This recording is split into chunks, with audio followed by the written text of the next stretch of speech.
る音してないですか？ギャラギャラギャラギャラギャラギャラギャラギャラギャラギャラしてないですか？クラッチを踏むと消える。音クラッチ系の不具合。クラッチかミッションか。そうそう。ちょっと怖いね。こんにちは、トラスト企画の阿部ちゃんです。前回のね動画でこちらの GTR の、駆動系のねイオンが出てたというところで、本日はね実際に外してどういう風に、不具合というかどっからイオンが出てるのかちょっと確かめてみようというところでね、もうジャッキアップして馬もかけております。結構ねコメントでは皆さんクラッチのイオンじゃないかっていう風におっしゃってる方が多かったんですけど、どんな感じですかね。楽しみです。これからねミッションを下ろして実際にどこに不具合があるか調べていきたいと思います。で34乗ってる方とかねこれから買いたい方もおそらく同じように不具合出る可能性があるので、よかったら僕らと一緒に検証していきましょう。では行ってみます。ではねまず現状どんな感じだか再度皆さんにご覧入れたいと思います。前回は車体のね下の方からこうグレグレグレグレグレグレグレグレグレグレみたいな音がね出てるよっていうお話だったんですけど、今実際どうなってるか、ジャッキアップしてますのでちょっと見ていきたいと思います。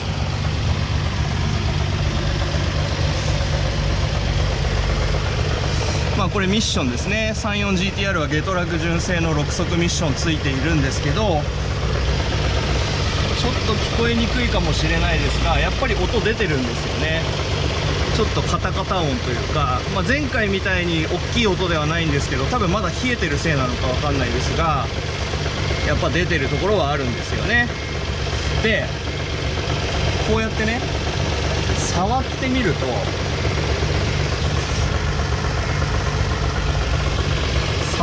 ですね、もう明らかにねもうミッション本体の方が触れてる感じなんですよ。で音もどうやらこの辺から出てそうな、この辺から出てそうな予感です。クラッチの方はね全然音は鳴ってないのでどうなんだろう。でこの車ミッションオイルとか漏れてないですね。かなり下回りは綺麗です。これからねメカニックの方がミッションサクッと下ろしまして、どのぐらいのね不具合が出てるかちょっと確認していきましょう。はい、ではですねもうミッションサクッと下ろしていただきまして、今見てるんですけど、まずはこう皆さんがね言っていただいてたクラッチはですね、やはり皆さんオーナーの方が多いのでしょうかね。ご想像通りミスモのカッパミックスのですねスポーツクラッチキットついておりました。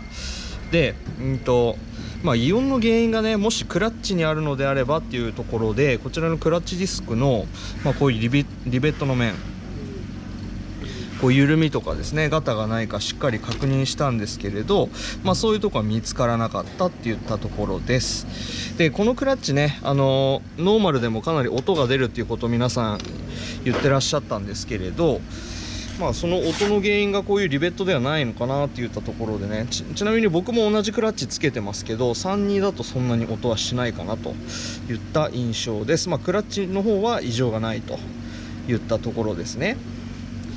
で懸案のですねミッション本体、まずはこうレリーズフォークとかレリーズベアリングのあたりのガタ、こういったところはねなかったです。しっかりとこのベアリングのねガリガリも周りもスムーズに回ります。でレリーズフォークのね動作とかも確認したんですけれど、しっかり動作して、問題なかったなといったところなんですけれど、今ねちょっとこのインプットシャフトっていうんですかね、これ揺すってみますんでちょっと聞いててくださいね。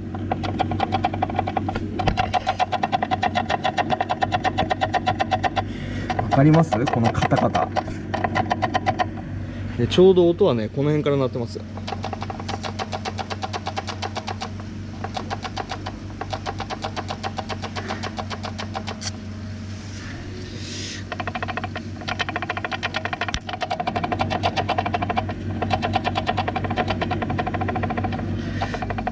わかりますかね。結構ねこう回してみると、1ミリいかないぐらい結構ガタつきがあって、それからね音が結構してるんです。で場所はちょうどミッションのねこの辺り、おそらくインプットシャフトのベアリングとかそういったところだと思うんですよね。でメカニックの方もおっしゃってたんですけれど、これねゲトラグだからっていうところではないと思うんで、ちょっとね他の、正常なミッションで検証してみましょう。はい、ではこちらがですね32の純正ミッションなんですけれど、これが同じね部品でございます。でインプットシャフトのベアリングのガタがない場合だと、こう揺すってもですね音はほとんどしないんですね。ああいうカタカタというか、ちょっと何て言うんでしょう、ガタついてるところ、ほとんどないんですけれど、あの車の場合ねかなり音がしておりました。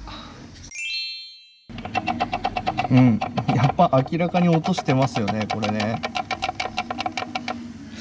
でねよく見ていただきたいんですけど、このミッション本体にねこのシールの跡ありますよね。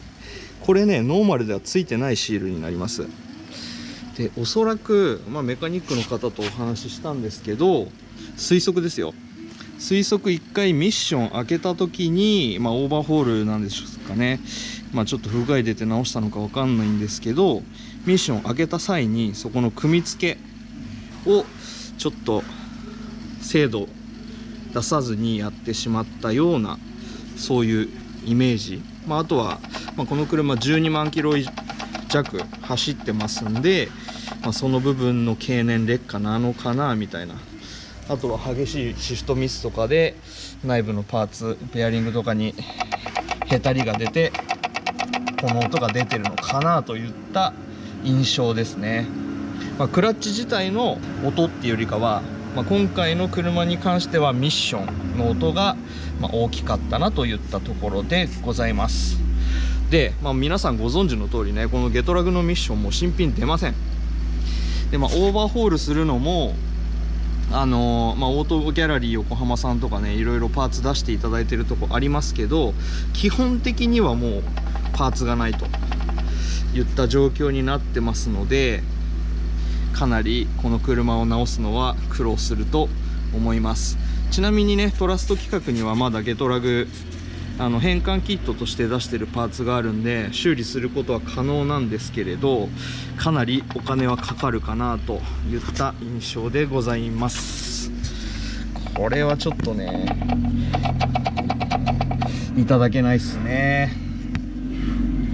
動画でね皆さんクラッチのイオン同じ音してますよっていうところだったんですけれど、おそらく皆さんとは違う音の原因がこちらにあったのかなといった印象でございます。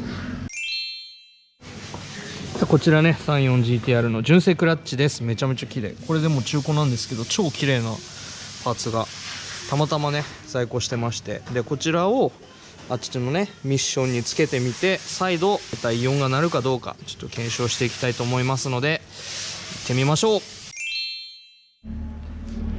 ちなみに皆さんノーマルのクラッチとスポーツクラッチキットってどれぐらいフライホイールの重さが違うか気になりませんか？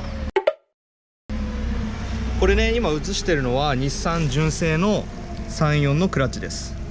でこっちがニスモのスポーツクラッチキットに付属してるフライホイール。これね見た目は同じように見えるんですけれど、実際にねこちらの測りでちょっと重さ測ってみたいと思います。皆さん気になると思うんで、フライホイールはクランクシャフトのところにね直結していて、軽くすればするほど負荷が良くなる、エンジンの回転が軽くなる、代わりに惰性の力が効かないんで低回転ではちょっと扱いづらいよみたいなねところだと思うんですけれど、ちょっと気になりますんでちょっと検証してみたいと思います。ちょっとねとても片手で持てるぐらいの重さじゃないんですけど、ちょっと一旦置きますね。はい片手じゃ持てません。両手で測りに乗せて、こちら純正がですね 14.03まあ約14キロですね。重いですね。じゃあね、ニスモの方がどうだかちょっと測ってみましょう。はい、出ました。ニスモの方が 8.1 キロ、まあ約半分近く違います。でこれはねやっぱりエンジンの負荷にはかなり重要なところなんで、ニスモのスポーツクラッチキットつけるとその分負荷が良くなるんじゃないかなといったところでございます。純正こんなに重いですからね。重い分惰性が効くんで、例えばエンストしにくくなったりとか低回転のトルクみたいなところはいいんですけれど、かなりねエンジンのレスポンスのためにはフライホイール変える方がいいと思うので、よかったらね GTR 乗ってる皆さんもこちらのクラッチキットトラスト企画でも売ってますので、よろしければパーツご覧になってみてください。ではノーマルのクラッチ組み付けていきます。はい、ということでねノーマルのクラッチ組み付けました。早い動画で見るとものすごい早いですけど結構大変だったんです。メカニックの方頑張っていただきました。ミッション下ろしたらしいですそうで、はい、あの時に、はいね、クラッチじゃないかなっていう人いっぱいいたじゃないですか。いましたね。はい、そうあの音はこうシャラシャラ音の中にニャンニャンニャンニャンとかっていう音あったの、ね、ニー君はシャラシャラとは言ってないですから。なんて言ってたんでしたっけ？うわうわうわうわうわって言ってたと思うんですよ。それはクラッチじゃない。そう、シャラシャラ音の中にガンガンガンガンっていうのは見逃さなかった。さすが。そう、確かになんだろう、気にならないくらいまでにはなってます。はい、実はそのクラッチを交換するノーマルにしたんですけど、はい、ノーマルクラッチ、そうノーマルにしてちょっとマフラーの音がうるさかったんで聞き取りにくかったんで、はい、マフラーもノーマルにしてみます。なん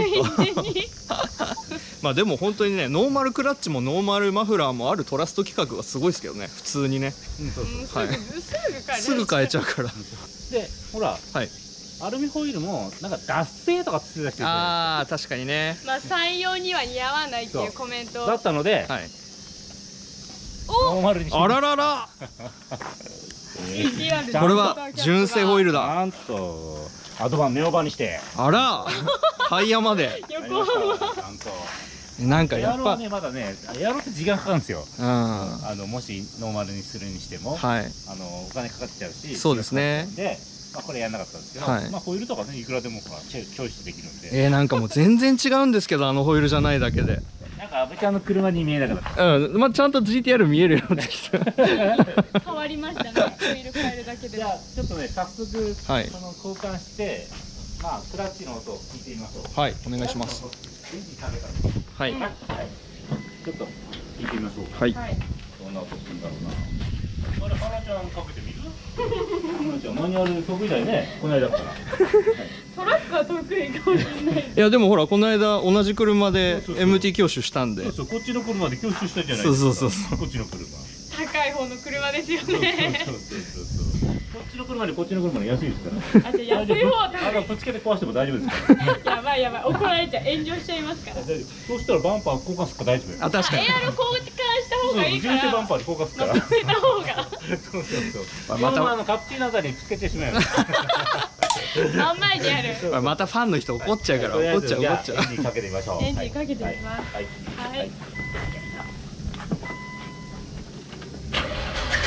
うえ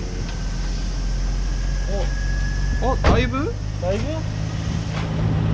かになったんじゃないですかね。はい、ちょっとカメラのマイクではもしかしたら拾えないかもしれないですけど、かなりクラッチ踏んでもらっていいですか。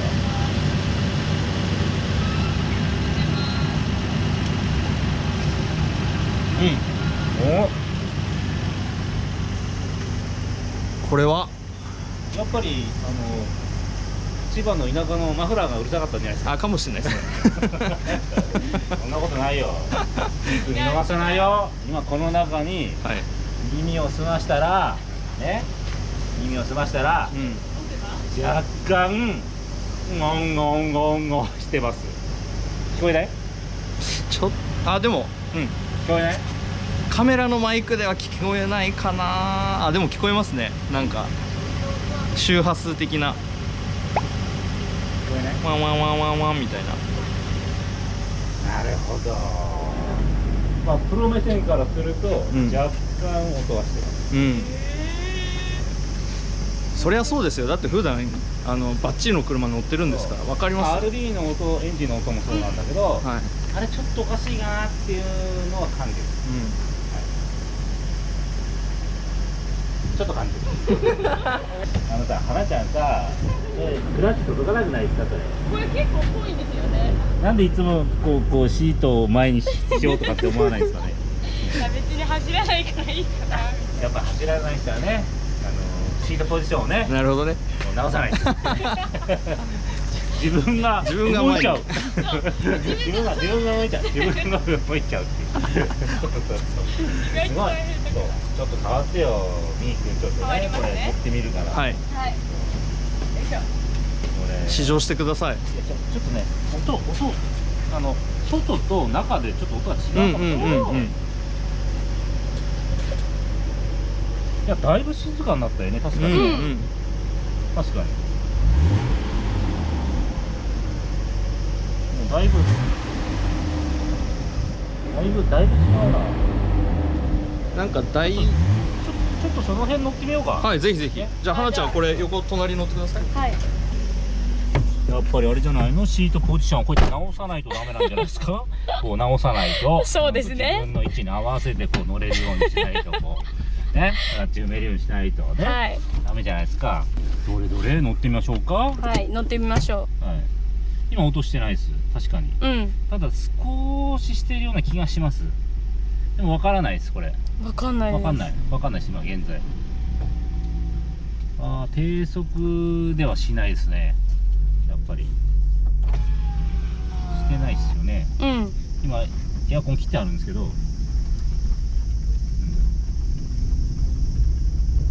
ちょっと加速してみましょうか。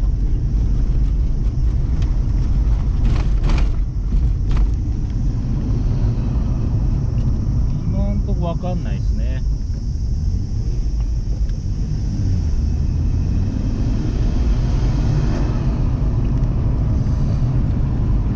40キロ前だとわかんないな。もっとスピード出さないとわからない。いやでもね、ちょっと今閉めて。閉めましょう。外の音。エアコンがねやばいぐらい暑いからちょっとちょっと温度今しないですね。だいぶ良くなってるな。うん。さすがトラスト企画。だい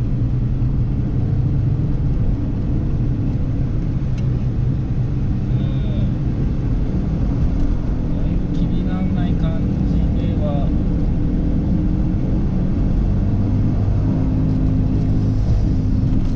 50キロ、ほら見て、なんか音してない？ボーンっていうやつですか？してない？今しなかった？したかもしれん。音は大きかったです。ほら。ああ、うん、しました。してない？聞こえてるかな？ほら。うん。してない？してるでしょ？してます。聞こえました私。ほら、この音見逃さないよみーくん。この音を走ってなかった時も聞こえてたってことですか？走ってなかった時は正直聞こえてない。正直者。でもちょっと走ったらほんのちょっとなんだよねこれ。一瞬ってことですか？ね、これクラッチ下ろす前にちょっと走行してみたんですよ。うん。でその時になんか若干ねこうシフトとかこの辺に違和感があったのね。これ今聞こえる？ほら、ちょっとエアコン切ってみようか。切ってみましょう。聞こえない？私は聞こえました。さっきので。聞こえたね。うん。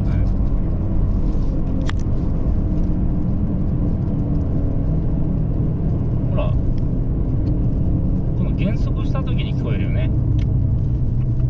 わかるかな？戻ってきましたけど、違和感があるけど、まあ乗ったらまあ気にならない程度にはなってる。まあ厳密に言うとダメなんだけど、こんなもんかなと思えばこのぐらい。妥協はできるぐらいの。別にまあ年数も経ってるから、まあしょうがないって言えばしょうがないかなっていう感じ。そう。まあ気になる人はね、ミッション交換するしかではないんですけど、ミッションもね、今ね、新品は手に入らないので、そうですね。結局中古の、まあ、ミッション買ってもう同じぐらいのミッションになっちゃう可能性も、まあ、否定はできないので、まあこれはこれで乗っていくしかないんじゃないですかね。はい。こちらの車両はあれですか、販売？また仕様が変わっちゃったから、ほら、全部取りパーツそういうことで、まあ乗れるよ、乗れる。車としてもまあそう乗れます。十分乗れるし、そのバランスのにはとてもじゃないけどもったいないです。だからこれは国内の人に乗ってもらえればいいんじゃないですか。取り切ってくださいって感じ。じゃあ欲しい人は連絡ください。この間と仕様が変わってしまいました。変わってさらに良くなった。まあそうだね。音が変な音がしなくなったのと、まあ音が静かになって近所迷惑にならないっていう。いました。いました。ちょっと出ま。そういうことね。はい。じゃあちょっと出ようか。出ますか。どうでした？でもちょっとだけ音は音してたんですね。してましたね。でも気にならないぐらいの。若干少し音がするかな。やっぱりね。高速でちょっと気になるかもしれない。なるほどなるほど。そう若干みたいな感じの、そういう音になります。でもやっぱクラッチ変えても、まあ、ちょっとミッション側の不具合が若干あるかなみたいな。多分前回の動画で上がってた音っていうのは、まあおそらくクラッチ系の音がメインの 95% はクラッチの音。でその他にちょっとした音はまあみーくんが感じた音でした。なるほど。さすが普段乗ってるだけありますね。本当はこれね、さっきも言ったように、実はね試乗しておきましたから。直す前。そう直す前に。本当はどこかなと思ってちゃんとみーくんが調べといたから。耳を澄まして。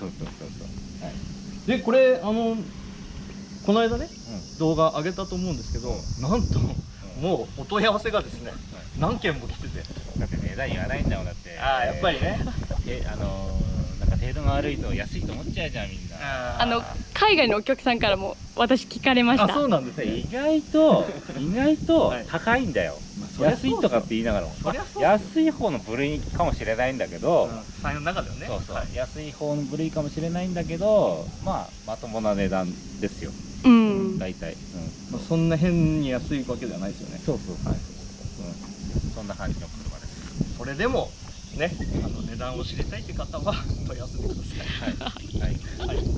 これで一連のね原因追求は終わったんですけど、やっぱ 34GTR の不具合出るところといえばゲトラグのミッションっていうところなんで、トラスト規格はまだゲトラグの在庫ありますけど、こうなっちゃうとねなかなかミッション直すの大変ですので、極力こういう音が出てる車を買わない方がいいかなと。